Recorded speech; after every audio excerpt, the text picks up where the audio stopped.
নমস্কার বন্ধুরা, আজকের সাসপেন্স স্টোরি চ্যানেলে আপনাদের সকলকে স্বাগত। আমাদের গল্পগুলো আপনাদের যদি ভালো লেগে থাকে তাহলে অবশ্যই আমাদের চ্যানেলটিকে সাবস্ক্রাইব করে আমাদের পাশে থাকবেন। আজকের গল্প শুভঙ্কর চক্রবর্তীর লেখা মূর্তি। মুষলধারে বৃষ্টিতে সামনের রাস্তাটা ঠিকঠাক দেখা যাচ্ছে না, তাই সায়ন সাবধানে গাড়ি চালাচ্ছে। হঠাৎ গাড়িটা থেমে গেল। সায়ন বলল, এর আবার কি হলো রে বাবা, এখনই গাড়িটাকে বিগ্রতে হলো? এই বলে সে গাড়ি থেকে নামতে যাবে, হঠাৎ তার চোখ চলে গেল রাস্তার দিকে। দূর থেকে একটা লোক আসছে না? হ্যাঁ, তাই তো। লোকটার এক হাতে একটা ব্রিফকেস, তার দিকেই আসছে। একটু খুঁড়িয়ে হাঁটছে লোকটা। সায়ন গাড়ি থেকে নামতে গিয়েও নামলো না। কেমন ধরনের লোক হবে কে জানে, চোর ছিনতাইবাজও তো হতে পারে। কাজেই গাড়ির ভেতরে থাকাই সেফ হবে বলে সে মনে করল। লোকটা গাড়ির কাছে এসে গাড়ির জানলার কাঁচে টোকা দিল। কি করবে সায়ন? কাঁচটা খুলবে? দেখাই যাক না কি বলে লোকটা। সে জানলার কাঁচটা নামালো। লোকটা জিজ্ঞাসা করল, কোথায় যাবেন? সায়ন বলল, বর্ধমান। লোকটা বলল, গাড়ি খারাপ হয়ে গেছে? সায়ন বলল, হ্যাঁ। লোকটা বলল, এখন কি করবেন? সায়ন বলল, কোনো গাড়ি সারাবার মেকানিক পাওয়া যাবে? লোকটা বলল, না। তাহলে এখন কি করবেন? সায়ন বলল, কি আর করব, সারা রাত এই গাড়িতেই কাটাতে হবে। লোকটা বলল, আপনার মাথা খারাপ, সারা রাত কিভাবে এই গাড়িতে কাটাবেন?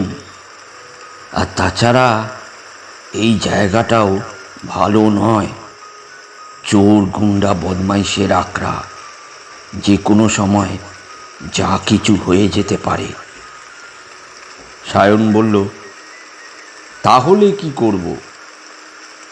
লোকটা বলল, একটু দূরেই আমার বাংলো আছে, আজ রাতটা ওখানেই থাকতে পারেন। সায়নকে চুপচাপ থাকতে দেখে লোকটা বলল, অত কি ভাবছেন? অত কিছু ভাববেন না। সায়ন ভাবল, একটা রাতেরই তো ব্যাপার, আর লোকটাও যখন বলছে দেখাই যাক না। সায়ন পেছনের সিট থেকে ছাতাটা নিয়ে গাড়ির বাইরে বেরোল।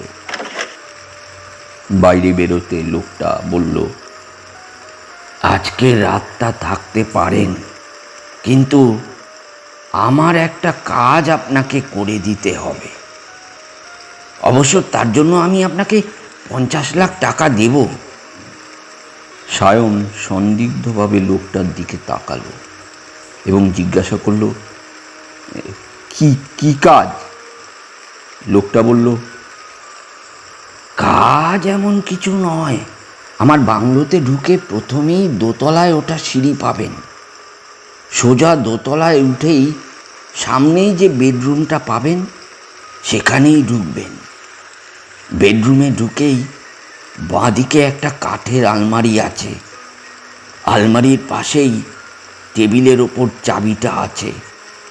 চাবি দিয়ে আলমারি খুলে একটা তাকে দেখবেন রঙিন কারুকার্য করা একটা বাক্স আছে। আর কোনো বাক্স সেখানে নেই, সেই একটাই বাক্স আছে। সেই বাক্সটাই আমার চাই। সায়ন বলল, সেটা তো আপনি গিয়েও নিয়ে আসতে পারেন। লোকটা বলল, আমার একটু তাড়াহুড়ো আছে, আর তাছাড়া আপনাকে তো 50 লাখ টাকা দিচ্ছি। সায়ন ভেবে দেখল, এক রাতের জন্য একটা থাকার ব্যবস্থাও হচ্ছে, আবার কাজটা করে দিলে 50 লাখ টাকাও পাওয়া যাবে। সুতরাং এই সুযোগ হাতছাড়া করা উচিত হবে না। সে আর বেশি গাইগুই না করে লোকটার কথায় রাজি হয়ে গেল। লোকটা সায়নকে নিয়ে তার বাংলোর সামনে এসে দাঁড়ালো। সায়ন দেখল বাংলোটা বিরাট বড়, কিন্তু বাংলোর ভেতরটা অন্ধকার। সায়ন লোকটাকে জিজ্ঞাসা করল, ভেতরে অন্ধকার কেন? লোকটা বলল, লোডশেডিং তো, তাই। সায়ন বলল, তাহলে একটা টর্চ বা মোমবাতি দিন। লোকটা তার কোটের পকেট থেকে একটা 2 সেলের টর্চ বার করলো। তারপর বাংলোর চাবি আর টর্চ হাতে দিয়ে বলল, এই নিন, দেখুন, একটু তাড়াতাড়ি করবেন, আমার একটু তাড়াহুড়ো আছে তো। সায়ন আর কোনো কথা না বলে চাবি দিয়ে বাংলোর দরজাটা খুলল। বিশ্রী ক্যাঁচ আওয়াজ করে দরজাটা খুলে গেল। ভেতরে ঢুকে সায়ন টর্চ জ্বালল। টর্চের আলোর বাইরে অন্ধকার যেন জমাট বেঁধে রয়েছে। টর্চের আলো এদিক ওদিক ঘোরাতে ঘোরাতে বাঁদিকে দোতলায় ওঠা সিঁড়িটা দেখতে পেল সে। সিঁড়ি ছাড়াও আরেকটা জিনিস সে দেখতে পেল। সিঁড়িতে ওঠার মুখেই একটা মূর্তি। মূর্তিটা মানুষের নয়, মূর্তিটা এক মানুষ সমান উঁচু, কাঠের তৈরি মূর্তি। মুখটা ভয়ালো বীভৎস দেখতে। মুখের ভেতর সারি সারি ছুচলো দাঁত। হাত পায়ের নখগুলো বাঘের নখের মতো। হঠাৎ সায়নের মুহূর্তের জন্য মনে হলো, বা চোখের ভুলই হবে হয়তো, তার মনে হলো মূর্তির চোখ দুটো অন্ধকারে যেন জ্বলে উঠল। নিজের মনকে সে বোঝালো ভুলই দেখেছে সে। এই ভেবে সে সিঁড়ি দিয়ে দোতলায় উঠতে লাগলো। ওঠার সময় তার মনে হলো মূর্তিটা তার পেছন পেছন সিঁড়ি দিয়ে উঠছে। তারপর চকিতে সে পেছন ফিরে দেখলো মূর্তিটা যে জায়গায় ছিল সেখানেই আছে। সে সিঁড়ি দিয়ে উঠতে লাগলো। দোতলায় উঠেই সামনে এগোতেই দেখলো একটা বেডরুম। লোকটা যেমন বলেছিল। বেডরুমে ঢুকতেই সায়ন চমকে উঠল। আরেকটা একই ধরনের কাঠের মূর্তি। এই মূর্তিটা তো নিচে ছিল, এখানে এলো কি করে? তারপর ভালোভাবে খেয়াল করতেই দেখল এটা নিচের মূর্তিটা নয়। এটা নিচের মূর্তিটার থেকে অনেকটাই আলাদা, কারণ এই মূর্তির গায়ে জামা এবং পরনে প্যান্ট। সায়ন ভাবল, অদ্ভুত তো, মূর্তিকে জামা প্যান্ট পরিয়ে রেখেছে কেন? হাসি পেল সায়নের। তারপর ভাবল, মূর্তি দিয়ে আমি কি করব? লোকটা যে কাজ বলেছে আগে সেটা করি। আলমারির পাশেই টেবিলের ওপর চাবিটা রাখা ছিল। চাবি দিয়ে আলমারি খুলতেই হাতের কাছে বাক্সটা পেয়ে গেল।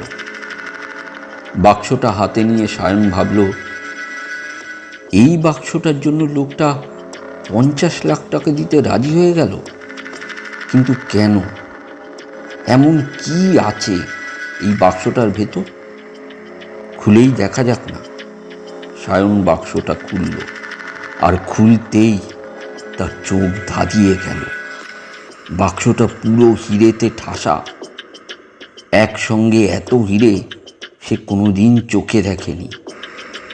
সায়ন মনে মনে বলল, এই রে আমার, এই রে আমার, এই বাক্সটা আমি কখনোই ওই লোকটাকে দেব না।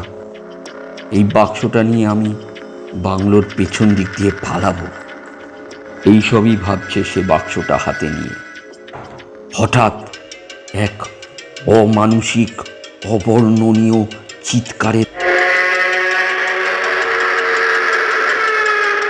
তার হাত থেকে বাক্সখানা পড়ে গেল। এই চিৎকার কোনো মানুষ বা কোনো জন্তু জানোয়ারের নয়, ভাষায় বর্ণনা করা যায় না এমন চিৎকার।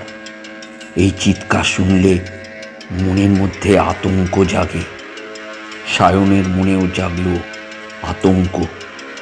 না, এইখানে আর বেশিক্ষণ থাকা উচিত হবে না। এই ভেবে যাওয়ার জন্য সে যেই পা বাড়িয়েছে, হঠাৎ সে দেখল জামা প্যান্ট পরা কাঠের মূর্তিটা যেখানে ছিল সেখান থেকে উধাও হয়েছে। অতিশয় ভয়ে দিশেহারা হয়ে সে দৌড়ে ঘর থেকে বেরিয়ে সিঁড়ি দিয়ে দ্রুত বেগে নিচে নামতে লাগলো। সিঁড়ির শেষ ধাপে এসে হঠাৎ কিসে পা লেগে হোঁচট খেয়ে মুখ থুবড়ে পড়ল। মুখ থুবড়ে পড়ার ফলে ঠোঁট কেটে ঝরঝর করে রক্ত পড়তে লাগলো। তাড়াতাড়ি উঠে পালাবার জন্য সে যেই মুখ তুলল, অমনি সে দেখতে পেল তার সামনেই দাঁড়িয়ে দুটো মূর্তি। একটার পরনে জামা প্যান্ট, আরেকটার সমস্ত দেহ খালি। তারপর একটা আর্ত চিৎকার ভেসে এলো বাংলোর ভেতর থেকে।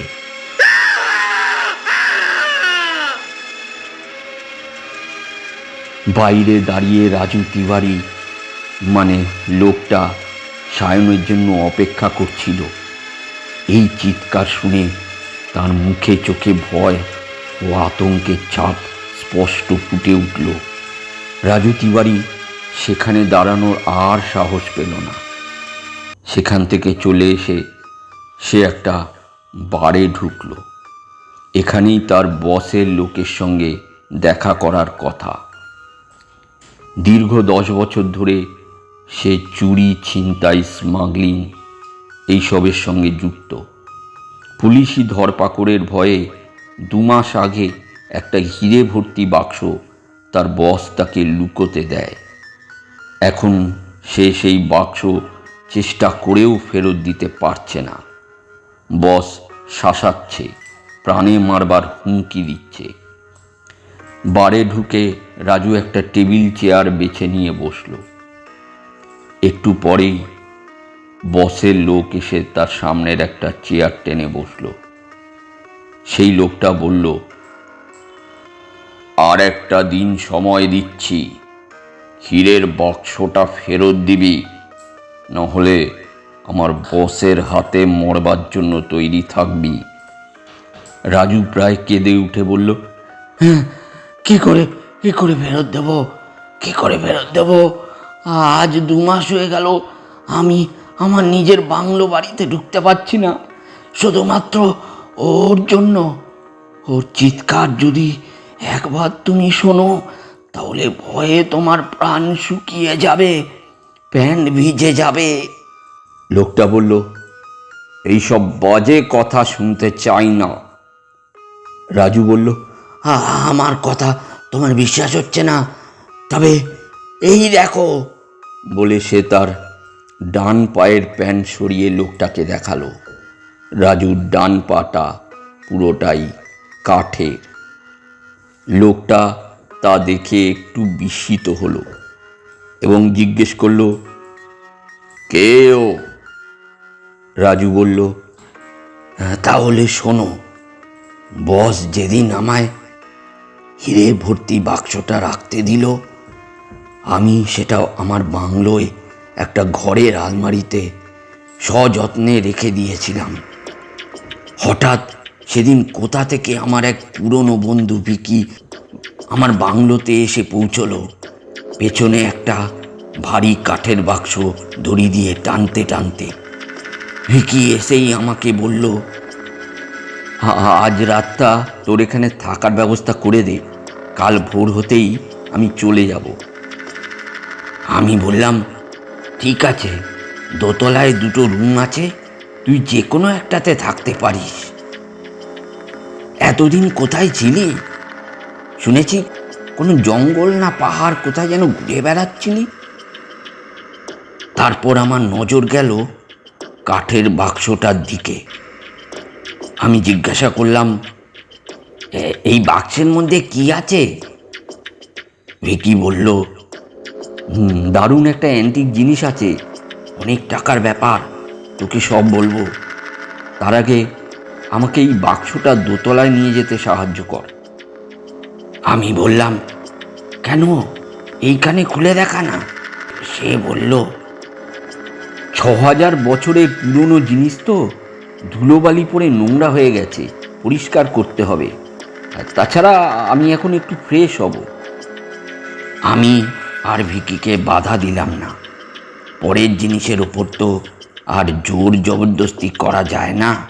দুজনে মিলে কাঠের বাক্সটা ধরাধরি করে দোতলায় উঠে প্রথম রুমটায় ঢুকলাম।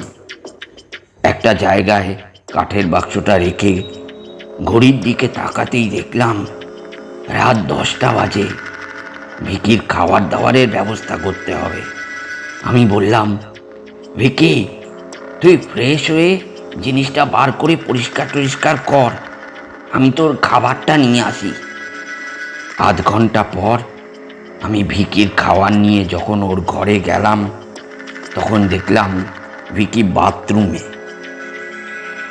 আর ঘরের মধ্যে দাঁড়িয়ে আছে একটা বহুকালের পুরনো মেহগনি কাঠের তৈরি মূর্তি। বীভৎস দেখতে। মূর্তির মুখের ভেতর সারি সারি চুচলো দাঁত, হাত পায়ের নখগুলো বাঘের নখের মতো। ভিকির খাবারটা টেবিলে নামিয়ে রেখে মূর্তিটাকে ভালো করে লক্ষ্য করতে লাগলাম। এটাই তাহলে ভিকি আমাকে দেখাবে বলছিল। হঠাৎ খেয়াল করলাম মূর্তির গলায় অনেক দিনের পুরনো শুকিয়ে যাওয়া জবা ফুলের মালা। মালাটা মূর্তিটার সঙ্গে ঠিক খাপ খাচ্ছে না, বেমানান লাগছে। এই ভেবে মূর্তিটার গলা থেকে মালাটা খুলে জানলা দিয়ে বাইরে নিচের নর্দমায় ফেলে দিলাম। ঠিক তখনই ভিকি বাথরুম থেকে বেরিয়ে এলো। বেরিয়ে আমাকে দেখে বলল, ও, খাবার এনেছিস? আমি বললাম, হ্যাঁ। ভিকি বলল, দাঁড়া, তোকে জিনিসটা দেখাই। বলে মূর্তিটার দিকে ফিরে তাকাতেই সে চমকে উঠল। তাড়াতাড়ি মূর্তিটার কাছে গিয়ে কি যেন খুঁজতে লাগলো। আমি বললাম, কি খুঁজছিস? ভিকি বলল, মূর্তির গলায় একটা জবা ফুলের মালা ছিল, সেটা কোথায়? আমি বললাম, মূর্তিটার গলায় মালাটা বেমানান লাগছিল, তাই আমি খুলে ফেলে দিয়েছি। ভিকি চিৎকার করে বলল, তুই কি করলি? কি সর্বনাশ করলি? আমি বললাম, কেন, কি হয়েছে? সে বলল, এই মূর্তিটা আমি এক তান্ত্রিক সন্ন্যাসীর কাছে পেয়েছি বিনামূল্যে। সন্ন্যাসী বারবার বলে দিয়েছিল এই মূর্তি বিক্রি করতে হলে মালা শুদ্ধই বিক্রি করতে হবে, মালা খুললেই সর্বনাশ হয়ে যাবে। আমি জিজ্ঞাসা করলাম, কি সর্বনাশ হবে? ভিকি বলল, জানি না। আমি বললাম, আজকালকার যুগে মানুষ চাঁদ গ্রহ কোথায় না কোথায় পৌঁছে যাচ্ছে, আর তুই এখনো এসবই বিশ্বাস করিস? ভিকি রেগে বলল, তোর বিশ্বাস না হয় করিস না, কিন্তু আমি করি। আমি আরো বোঝাতে যাচ্ছিলাম, কিন্তু সে বাধা দিয়ে বলল, যা সর্বনাশ হওয়ার তা হয়ে গেছে, এখন তুই এখান থেকে যা প্লিজ। আমি কিছুক্ষণ অবাক হয়ে তার মুখের দিকে তাকিয়ে থাকলাম। আমার বন্ধুর মুখে আতঙ্ক এবং ভয়ের ছাপ স্পষ্ট ফুটে উঠেছে। আমি আর কিছু না বলে আস্তে আস্তে ওর ঘর থেকে বেরিয়ে নিচে নেমে এলাম। সবে নিচে নেমেছি, হঠাৎ লোডশেডিং। ভিকির ঘরে একটা আলোর ব্যবস্থা করা দরকার, এই ভেবে আমি কিচেন থেকে মোমবাতি জ্বালিয়ে এনে দোতলায় ওঠার জন্য সিঁড়িতে সবে পা দিয়েছি, হঠাৎ একটা কান ফাটানো আর্তনাদ ভিকির ঘর থেকে ভেসে এলো। বুঝলাম এটা স্পষ্ট ভিকির গলা। মোমবাতি হাতে নিয়ে যত তাড়াতাড়ি সম্ভব সিঁড়ি দিয়ে উঠতে লাগলাম। ভিকির ঘরে পৌঁছে যে ভয়াবহ দৃশ্য দেখলাম তা জীবনে কোনো দিন ভুলব না। কাঠের মূর্তিটা দু হাত দিয়ে ভিকির গলা টিপে ধরেছে। ভিকি যন্ত্রণায় ছটফট করছে। এই দৃশ্য আমি আর সহ্য করতে পারলাম না। বন্ধুকে বাঁচানোর জন্য আমি নিচের থেকে আমার ম্যানলিকার রাইফেল নিয়ে যখন ভিকির ঘরে পৌঁছালাম, দেখলাম তার জায়গায় দুটো কাঠের মূর্তি, একটা ভিকির নিয়ে আসা আর একটা ভিকির জামা কাপড় পরা। বুঝতে পারলাম কি অবিশ্বাস্য ঘটনা ঘটেছে। হঠাৎ মূর্তি দুটোর চোখ জ্বলে উঠল এবং আমার দিকে এগিয়ে আসতে লাগলো। এই দৃশ্য দেখে ভয়ে আমার প্রাণ শুকিয়ে গেল। আমি কোনো মতে নিজেকে সামলে নিয়ে নিচের দিকে টর্চের আলো ফেলে দৌড় লাগালাম। সিঁড়ি দিয়ে নামবার সময় মনে হলো কাঠের দুজোড়া পা আমার দিকে ধাওয়া করে আসছে। সিঁড়ি দিয়ে নেমে বাইরে যাওয়ার দরজা খুলে বেরোতে যাব, হঠাৎ আমার ডান পাটা কেউ যেন টেনে ধরল। হোঁচট খেতে গিয়েও নিজেকে সামলে নিয়ে এক হ্যাচকা টানে পাটাকে ছাড়িয়ে নিলাম। তারপর বাইরে বেরিয়ে বাইরে থেকে দরজায় তালা লাগিয়ে দিলাম। হঠাৎ ডান পায়ের দিকে চোখ পড়তেই দেখলাম এই অবস্থা। রাজুর মুখ থেকে এই কথা শুনে লোকটা রাজুর কথায় বিশ্বাস করল কিনা রাজু ঠিক বুঝতে পারল না।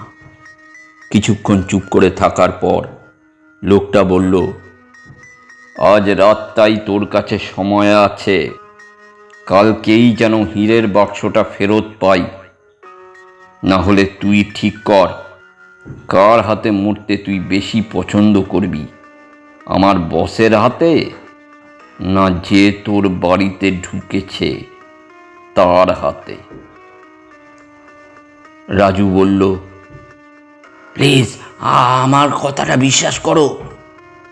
লোকটা রাজুর কোনো কথায় কান না দিয়ে সেখান থেকে চলে গেল।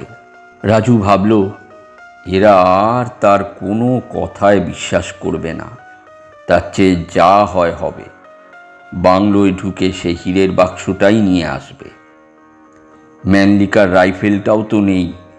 মূর্তি দুটোকে দেখে ভয়ে রাইফেল তার হাত থেকে পড়ে গিয়েছিল, সেটা তুলে আনার সাহস হয়নি তার।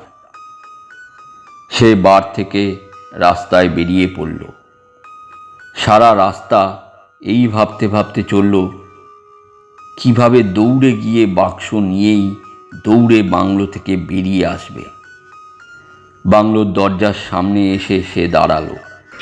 সঙ্গে সঙ্গে একটা ভয়, অস্বস্তি আর আতঙ্ক তাকে পেয়ে বসল।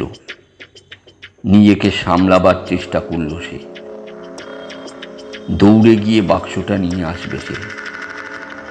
চাবি দিয়ে তালা খুলে ভেতরে ঢুকে রাজু পকেট থেকে টর্চ বার করে জ্বালতেই ভয়ে শিউরে উঠল।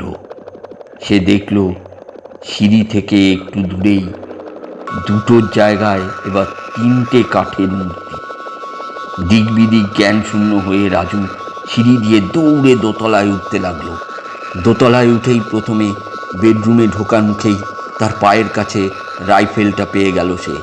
রাইফেল নিয়ে বেডরুমে ঢুকেই সে দেখল মেঝেতে হীরের বাক্সটা পড়ে আছে, আর বাক্সের চারপাশে কতগুলো হিরে ছড়িয়ে পড়ে আছে। সেই রাইফেলটা মেঝেতে রেখে ছড়িয়ে থাকা হিরেগুলো বাক্সে ভরে বাক্সটা আর রাইফেলটা নিয়ে মেঝে থেকে উঠতেই দেখতে পেল দরজার সামনেই তিনটে কাঠের মূর্তি দাঁড়িয়ে আছে। রাজু রাইফেলটা মূর্তিগুলোর দিকে বাগিয়ে ধরে দুবার গুলি ছুড়ল, কিন্তু সে দেখল মূর্তিগুলোর দেহে গুলি লেগেও কোনো ক্ষত হলো না বা কিছুই হলো না। রাজুর হাত থেকে রাইফেলটা মেঝেতে পড়ে গেল। জ্বলন্ত চোখ নিয়ে তিনটে মূর্তি রাজুর দিকে এগিয়ে আসছে।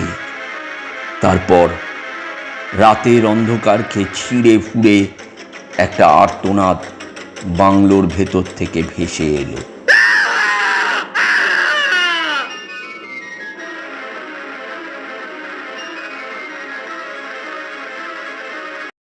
এতক্ষণ আপনারা শুনছিলেন শুভঙ্কর চক্রবর্তীর লেখা গল্প মূর্তি। গল্পটা যদি ভালো লেগে থাকে তাহলে অবশ্যই লাইক, শেয়ার, কমেন্ট করে দেবেন বন্ধুরা। ধন্যবাদ।